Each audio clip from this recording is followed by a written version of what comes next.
Hello and welcome to our channel.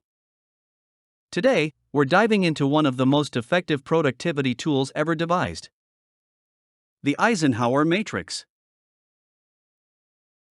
Whether you're a student, a professional, or an entrepreneur, mastering the Eisenhower Matrix can revolutionize the way you prioritize tasks and manage your time. So, let's explore this powerful tool together. So, what is Eisenhower Matrix? The Eisenhower Matrix, also known as the Urgent Important Matrix, is a decision-making framework popularized by the 34th President of the United States, Dwight D. Eisenhower. He was not only a great leader but also a master of time management. The matrix categorizes tasks based on two key criteria: urgency and importance. If we take a moment and evaluate all that we do daily in our lives against these two parameters, we'd be surprised to see where all our time is going. So, let's do just that. As you can see, the matrix consists of 4 quadrants. Quadrant 1 captures activities and tasks that are both urgent and important, such as a crying baby, kitchen fire, or mortgage payment. Quadrant 2 captures activities that are not urgent but important. The examples are healthy diet, meditation, relationship building, etc. Quadrant 3 captures activities that are urgent but not important. These are trivial activities that were neglected and have now become pressing. And lastly, Quadrant 4 accounts for all those activities that are neither urgent nor important. Idly sitting around, gossiping, and aimlessly browsing social media are some examples. Let's dig deeper into each quadrant. Quadrant 1 includes tasks that are both urgent and important. These are your top priorities that demand immediate attention. Neglecting tasks in this quadrant can lead to serious consequences. Common examples of tasks that usually appear here are meeting a critical project deadline, responding to a medical emergency, handling a customer complaint that requires immediate resolution, and completing a report for an upcoming board meeting. As you can see, Quadrant 1 is a pressure cooker situation. Tasks to be done are critical and there is no time for long discussions and elaborate planning. You got to do all your thinking on your feet. Here are a few strategies that could come handy. First of all, prioritize all urgent tasks. Identify tasks with impending deadlines, or those crucial for achieving your goals. Address them promptly to prevent escalation. Next, have a laser beam focus. Allocate dedicated time blocks to tackle Quadrant 1 tasks without distractions, ensuring effective and efficient completion. Don't try to do it all by yourself.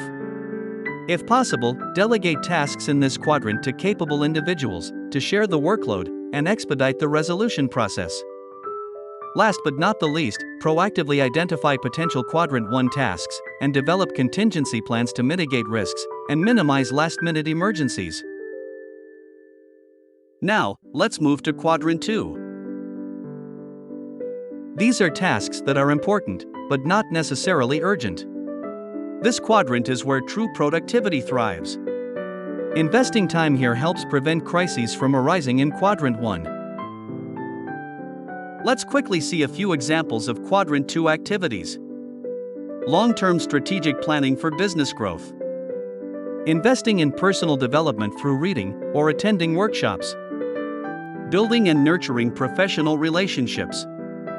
Regular exercise and maintaining a healthy lifestyle. As Stephen Covey explains in his landmark book, The 7 Habits of Highly Successful People, Quadrant 2 is the most important quadrant, and to be productive, you need to spend most of your time in this quadrant.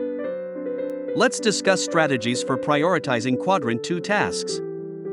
The first strategy is to schedule all activities. Set aside dedicated time each day or week to focus on Quadrant 2 activities, such as strategic planning, skill development, and relationship building. Secondly, break it down. Divide large Quadrant 2 tasks into smaller, manageable steps to avoid feeling overwhelmed and maintain steady progress towards your goals. Thirdly, assess impact. Evaluate the long-term impact of Quadrant 2 tasks on your personal and professional growth, prioritizing those that align most closely with your objectives. Finally, review regularly. Continuously reassess your priorities and adjust Quadrant 2 activities based on changing circumstances and emerging opportunities. Let's move to Quadrant 3. In Quadrant 3, we have tasks that are urgent but not important. These tasks often give the illusion of productivity but contribute little to your long-term goals. Common examples of tasks that usually appear here are: answering non-essential phone calls or emails, attending unnecessary meetings that could be delegated or summarized, dealing with minor administrative tasks that could be automated or streamlined, responding to social media notifications during work hours. Let's now discuss some strategies for minimizing Quadrant 3 distractions. The first strategy is to assess the true importance of tasks in Quadrant 3, distinguishing between genuine priorities and distractions masquerading as urgent. Secondly, minimize interruptions from non-essential tasks, such as unnecessary meetings, phone calls, and emails, to maintain focus on your high-priority activities. Third strategy is to delegate tasks in Quadrant 3 whenever possible, or eliminate them altogether if they do not align with your objectives, freeing up valuable time for more meaningful pursuits. Last but not the least, establish clear boundaries to protect your time and energy, politely declining requests that do not warrant immediate attention or do not contribute significantly to your goals. Finally, let's now discuss Quadrant 4. Quadrant 4 comprises activities that are neither urgent nor important. These are your time wasters, the activities that provide little to no value and should be minimized or eliminated altogether. Common examples of tasks that usually appear here include: mindlessly scrolling through social media feeds, watching random YouTube videos or TV shows, engaging in gossip or idle chatter, playing video games or browsing aimlessly online. Let's discuss some techniques for reducing time spent in Quadrant 4. Limit engagement in these time wasters. Reduce time spent on Quadrant 4 activities, such as excessive social media scrolling, aimless web surfing, and idle gossip, by setting clear time limits and boundaries. Recognize triggers that lead to Quadrant 4 behavior, such as boredom or procrastination, and develop alternative strategies to address underlying needs or emotions. Optimize your leisure time.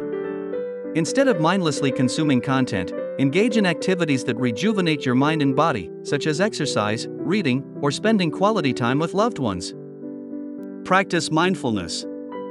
Cultivate awareness of how you spend your time, and intentionally redirect energy away from Quadrant 4 towards activities that align with your values and aspirations.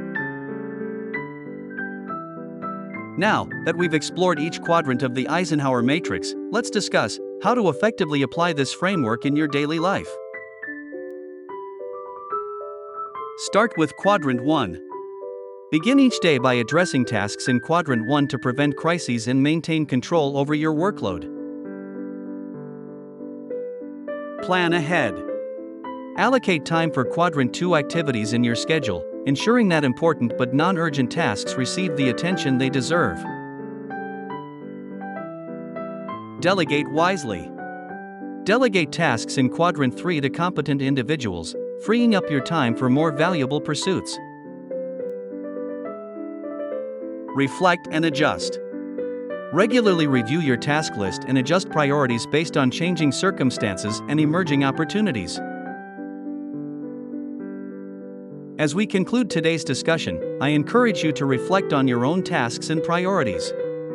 How can you leverage the Eisenhower Matrix to enhance your productivity and achieve your goals? Thank you for watching. If you found this video helpful, don't forget to like, share, and subscribe for more insightful content on business strategy. See you next time.